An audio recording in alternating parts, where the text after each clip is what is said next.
Assalamualaikum warahmatullahi wabarakatuh. Perkenalkan, nama saya Hirmi Iskandar, mahasiswa Sekolah Tinggi Teknologi Indonesia, Tanjung Pinang, dengan nomor induk mahasiswa 3220417. Di sini saya membuat video sebagai tugas mata kuliah sistem pendukung keputusan yang mengangkat metode Simple Additive Weight. Metode Simple Additive Weight sering juga kita kenal dengan istilah metode penjumlahan terbobot.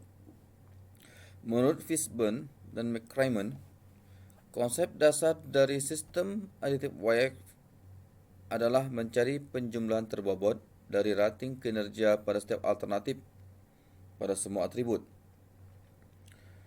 Metode ini membutuhkan proses normalisasi metrik keputusan X ke suatu skala yang dapat diperbandingkan dengan semua rating alternatif yang ada. Metode ini merupakan metode yang paling terkenal dan paling banyak digunakan dalam menghadapi situasi Multiple Attribute Decision Making atau MEDM. MEDM merupakan suatu metode yang digunakan untuk mencari alternatif optimal dari sejumlah alternatif dengan kriteria tertentu. Metode Simple Additive Weight mengharuskan pembuat keputusan menentukan bobot bagi setiap atribut. Skor total untuk alternatif diperoleh dengan penjumlahan seluruh hasil perkalian antara rating yang dapat dibandingkan lintas atribut dan bobot tiap atribut. Rating tiap atribut harus bebas dimensi, dalam arti telah melewati proses normalisasi matriks sebelumnya. Langkah-langkah penyelesaian SAW atau sistem metode ini sebagai berikut. Menentukan kriteria-kriteria yang akan dijadikan acuan dalam pengambilan keputusan, yaitu C. Menentukan rating kecocokan setiap alternatif pada setiap kriteria.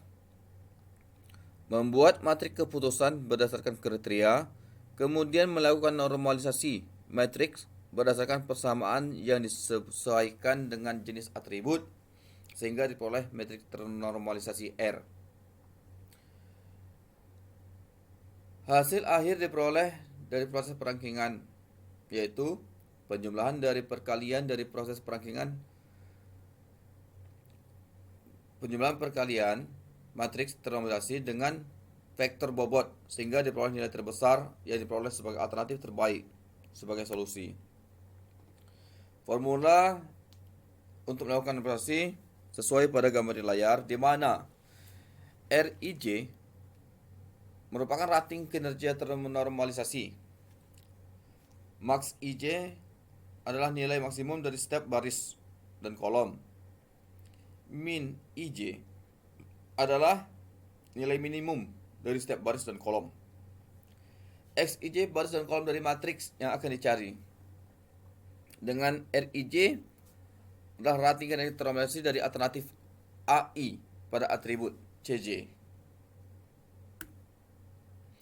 Nilai preferensi untuk setiap alternatif atau kita sebut V diberikan kepada formulanya seperti dari gambar, di mana V nilai akhir dari alternatif. WJ adalah bobot yang telah ditentukan. RIJ normalisasi matriks. Nilai V yang lebih besar mengindikasi bahwa alternatif AI lebih terpilih. Berarti nilai V yang lebih besar ini adalah solusi yang akan diambil.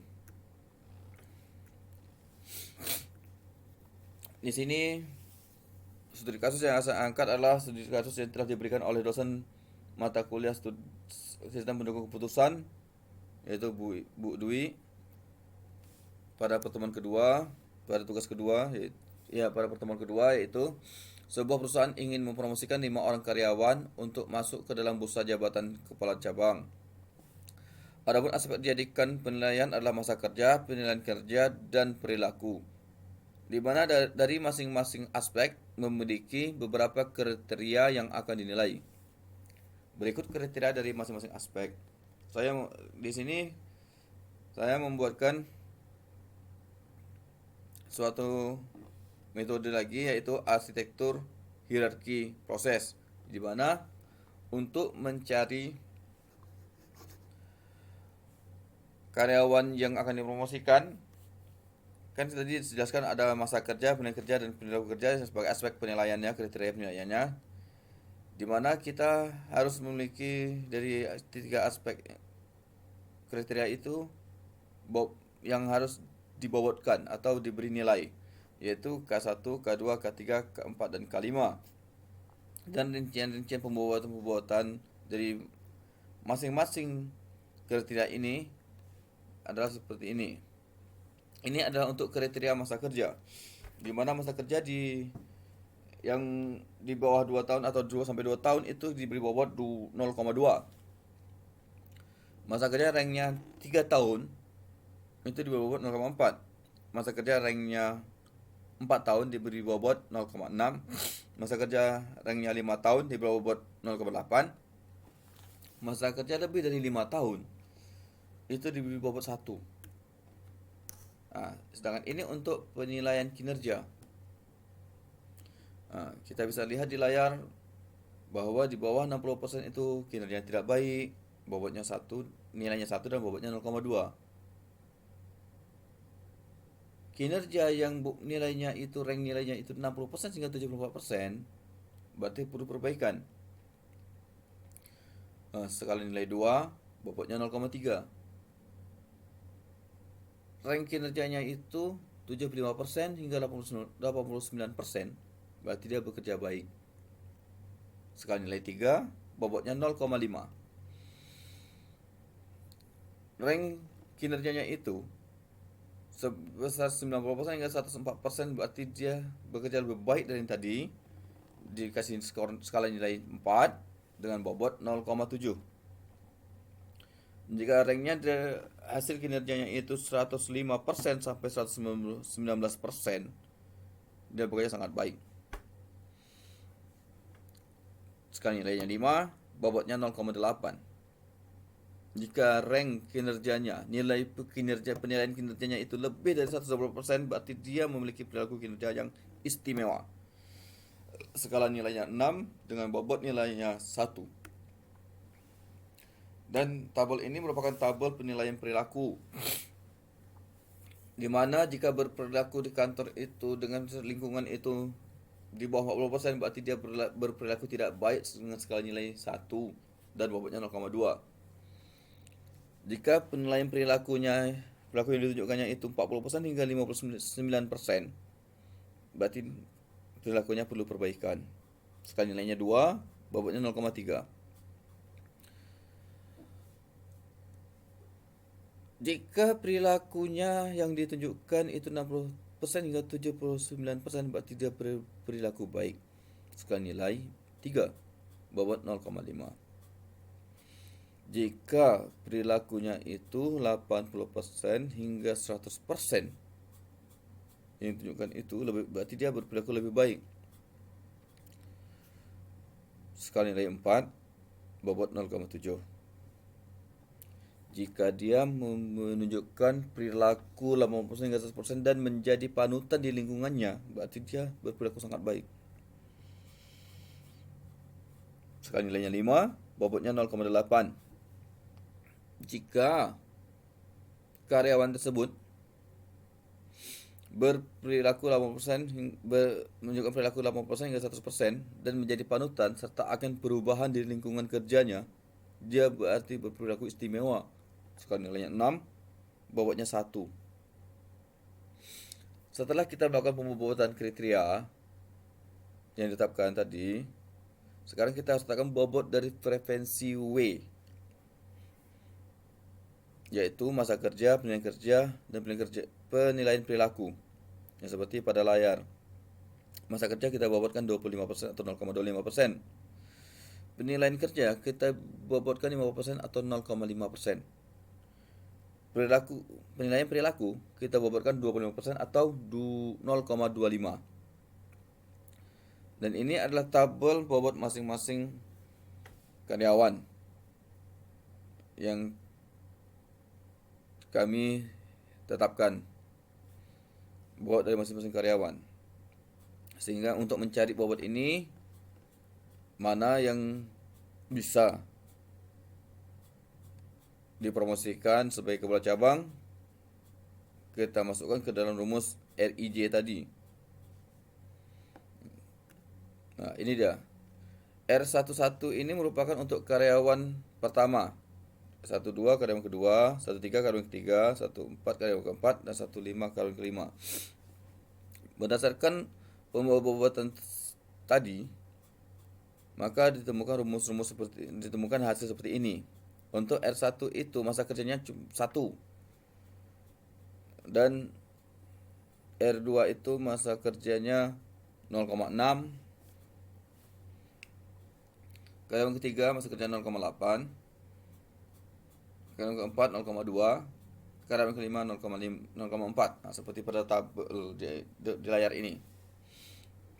Dari hasil pencarian ini, maka akan dijumlahkan R1 tambah yang penilaian masa kerja R1 ditambah penilaian kinerja R2 tambah penilaian kinerja R3 untuk mendapatkan karyawan solusi untuk karyawan yang dipromosikan. Nah, ini adalah perankingan. Nah, karyawan pertama tadi kan masa kerjanya 1 bobotnya, karena dia bekerja 6 tahun, berarti di atas 5 tahun pembobotan 1. Berarti dapat nilai 1, karena 1 itu adalah rank tertinggi, max IJ. 1 ditambah 0,375 ditambah 0,625 hasilnya 0,59375. Persentasenya 59%. Ini ranking ketiga. Jadi dari pembobotan dan penilaian dan pencarian fee tadi, maka karyawan yang diusulkan yang pertama adalah karyawan keempat dalam perankingan ini, karena dia persentase dari perhitungan rumus yang ini setelah dijumlahkan persentasenya 80%. Solusi kedua presentasinya 79%. Karyawan ketiga itu presentasinya 74%. Kalau di dalam pemilihan open bidding di instansi pemerintah itu kan ada 3 calon. Maka di sini kita bisa memilih dari karyawan keempat dengan ranking pertama, karyawan ketiga dengan ranking kedua, karyawan kedua dan ranking ketiga sebagai calon, dan finalisasinya itu adalah milik manajemen. Yang manajemen lebih memilih yang mana. Manajemen di sini adalah direksi perusahaan. Jika di pemerintahan itu adalah gubernur dan wakil gubernur. Tetapi kalau di perusahaan itu adalah direksinya atau komisaris perusahaan. Nah, ini adalah kesimpulan yang telah dibuat bahwa dari aspek manajerial penilaian dapat dikembangkan dengan kriteria-kriteria yang lain sesuai dengan kebutuhan perusahaan. Yang kedua, dari perhitungan dengan menggunakan metode simple additive weight dengan acuan kriteria masa kerja, penilaian kerja, dan penilaian perilaku karyawan, maka terpilih seorang karyawan yang akan mendapatkan promosi jabatan yaitu karyawan 4. Cukup sekian presentasi video tentang metode simple additive weight yang saya buat sebagai tugas mata kuliah sistem pendukung keputusan. Saya ucapkan terima kasih. Akhirul kalam, billahi taufik wal hidayah. Wassalamualaikum warahmatullahi wabarakatuh.